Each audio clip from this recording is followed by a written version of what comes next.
Last Handful of Clover, a novel by Wess Mongo Jolley, read by the author.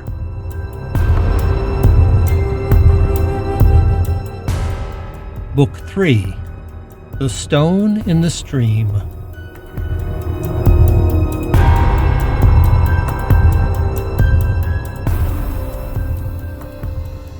Chapter 43, NVCK-9, June 16th, 3:30 p.m. As Maddie was racing away from the university with her 2 prisoners locked into the back of her squad car, Sutton Deary and his shadowy wingman were descending in the elevator to the sub-basement of Building C. It was a large freight elevator, and it moved slowly. And as the car rumbled its way down, Sutton reveled in the strength of the 2 dark angels at his shoulders. When he first discovered the pair, they seemed ancient and very troubled, like spirits of pure chaos. Their madness and rage were nearly a match for his own, but each was unique. The tall one with the long hair had seemed especially familiar, like they had once been old friends, or perhaps they had been traveling companions in a former life. But even if that were not true, he sensed in the ghost with the shotgun a kindred spirit, as if they looked upon the world with the same pair of eyes. The other dark ghost was less familiar to Sutton, and far more mysterious. There was an air of chaos and danger around the old man that was disconcerting, even to God. But he couldn't doubt the power and rage lurking in the man with the silver knife. Where the long-haired ghost was cold and cruel, the old cowboy just radiated a hunger and a desire to see the whole world burn. Sutton knew that both ghosts had committed great atrocities in their respective times, and the shame of it had burned away any humanity either of them had left. What remained were barely embodied presences of pure violence and hate. They were beautiful, and he loved them both from the day he found them. And Sutton's presence had enthralled them as well. When he needed cunning and merciless evil, he called on Maddie, but when he needed pure chaos and destruction, he called on his dark ghosts. Slowly, the doors opened on the sub-basement, and the first of 3 security and containment checkpoints that he'd have to navigate on the long, winding corridor that led down to the Wheelbarrow Labs. From here, he smiled, it should all be absurdly easy. And it was. 2 security guards staffed each checkpoint. And even though all the guards were armed, Sutton and his dark ghosts used the same play as they had used on the pair above ground. Sutton distracted the first guard, while one of the dark ghosts entered the other and quickly dispatched his partner. He then cut his own throat with Sutton's razor-sharp pocket knife. Sutton wanted to move quickly, but it was even more important that they moved silently. So they were careful never to use the guns or give the guards any chance to cry out or hit their panic alarms. Their method was simple. It was easy, and it was effective. And step by step they worked themselves deeper into the underground complex, leaving dead bodies and pooling blood in their wake. And it was all so much fun. Indeed, as they progressed downward, Sutton felt even more alive and excited.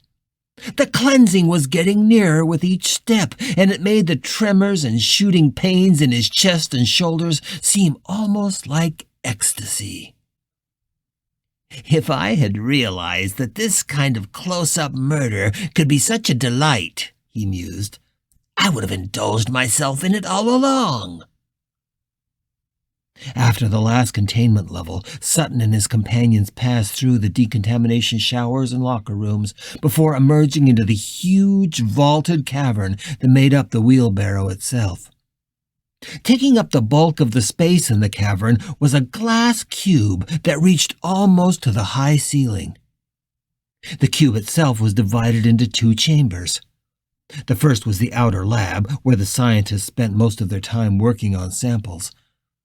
But the back half of the cube was the storage warehouse, with rows upon rows of black, briefcase-sized boxes with carrying handles, each containing a deadly nerve agent or other ridiculously lethal poison.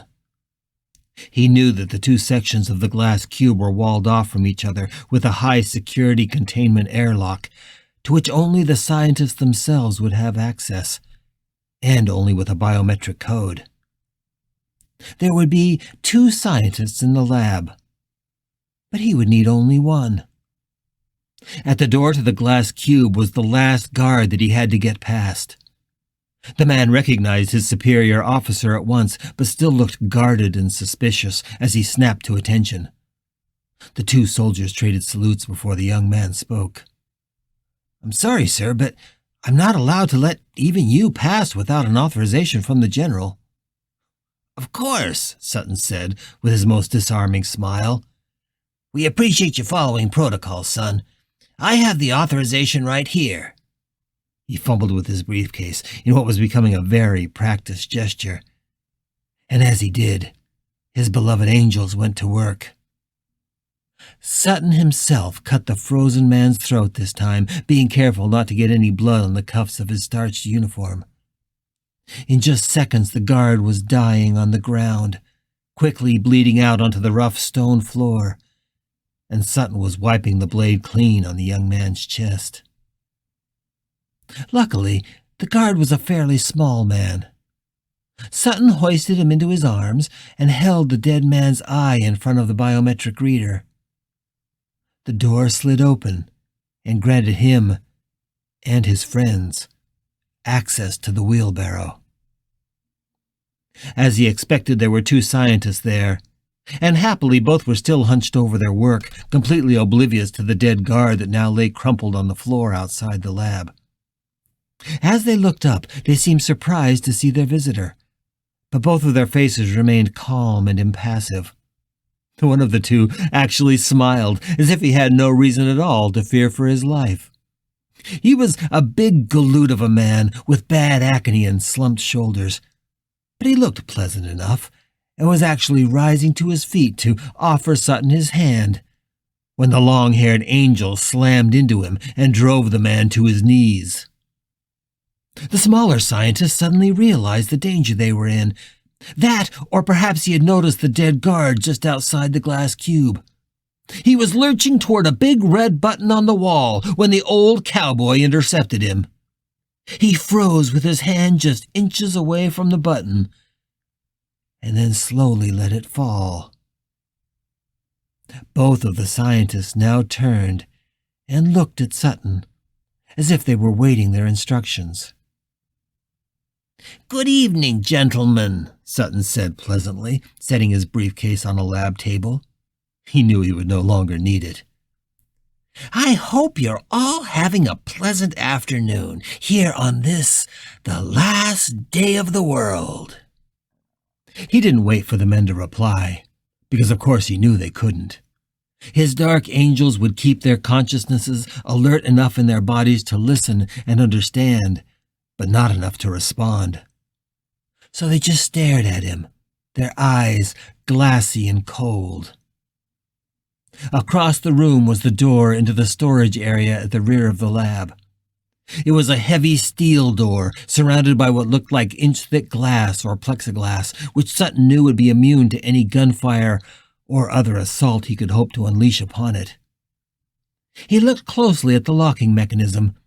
It had the same type of biometric reader as the external door, but in addition, there was a numeric keypad with a small green display above it reading, "Ready." It looked as if the display could accept as many as a dozen digits. "So, this looks to me as if I'm going to need not only one of your eyes," Sutton said, glancing from one scientist to another, "but also an access code.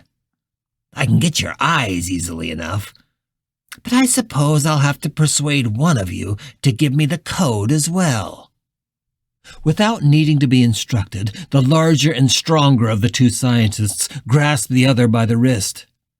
Once he had him secure, the ghost with the shotgun stepped from the smaller man and released him. The man immediately screamed in agony. It was clear that the ghost who was holding him was not aware how strong of a grip this big scientist was capable of exerting. "Ease back a bit, please, my friend," Sutton said, calmly seating himself next to the marble counter. There were a line of Bunsen burners built into the top, and he ignored the gibbering and pleading of the scientist as he lit one of them.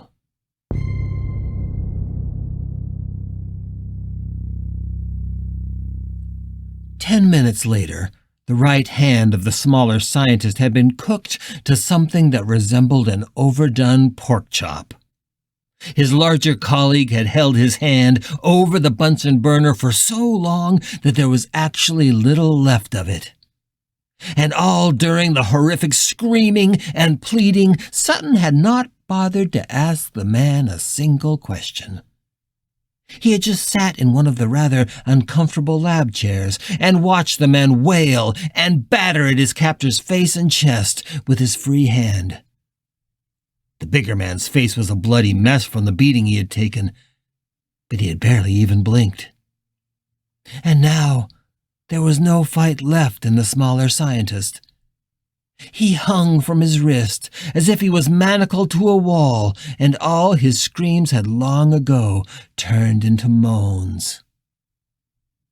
Finally, Sutton took his feet down from the desk.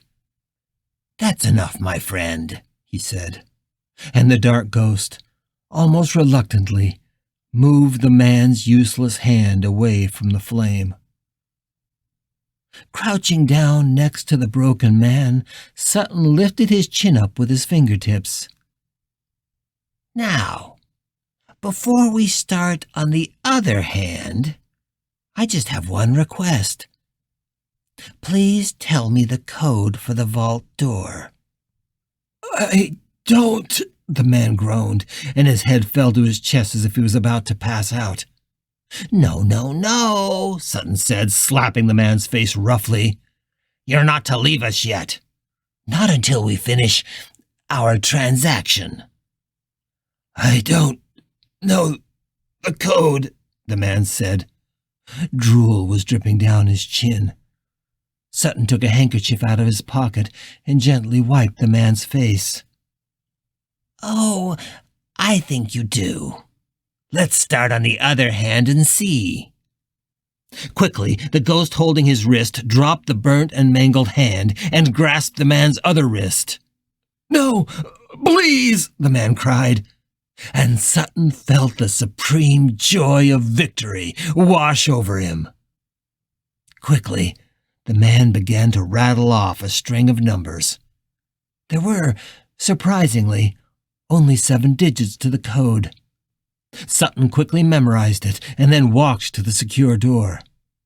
The ghost holding the scientist followed him, dragging the gibbering man by his good wrist across the floor.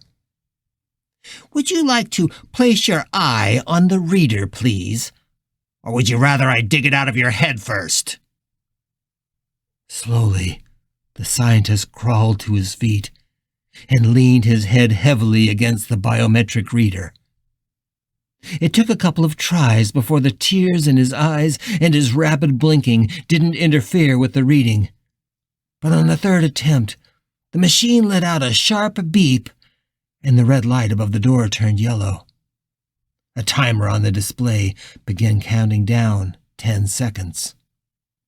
Sutton punched in the 7-digit code he had memorized, and the door slid open with a hiss.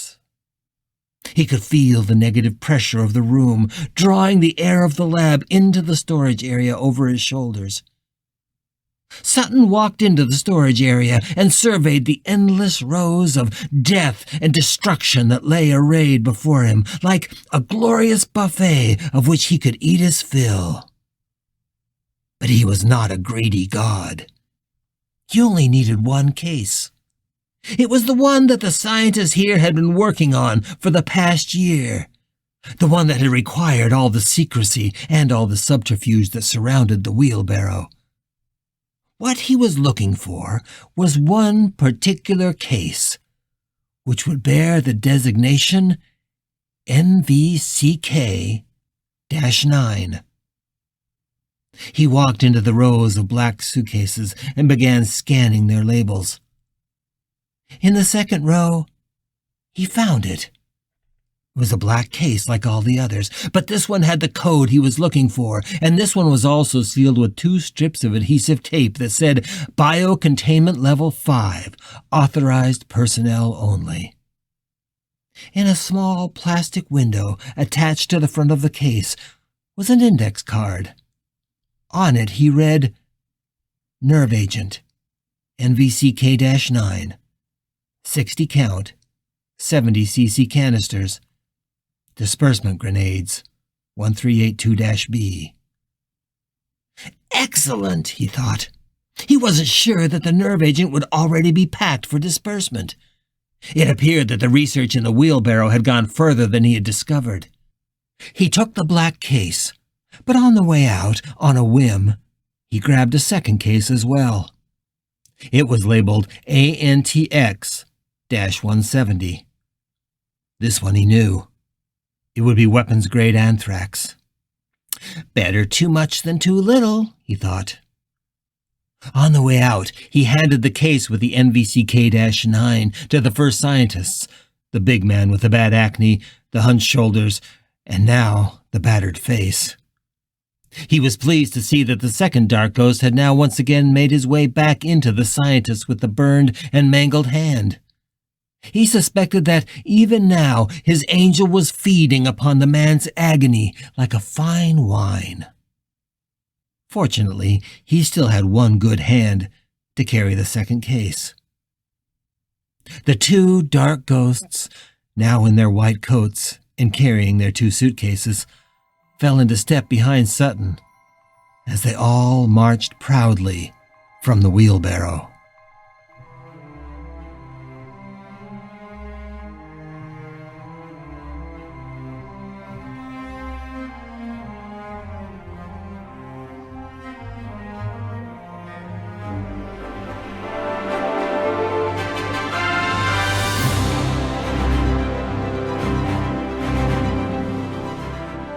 You're listening to The Last Handful of Clover, a novel by Wess Mongo Jolley. If you're enjoying this audiobook, please consider supporting the author on Patreon. That's patreon.com/Wess Mongo Jolley. And for more information, check out the author's website at wessmongojolley.com. That's WESSMONGOJOLLEY.com. Thanks for listening and stay tuned for more episodes.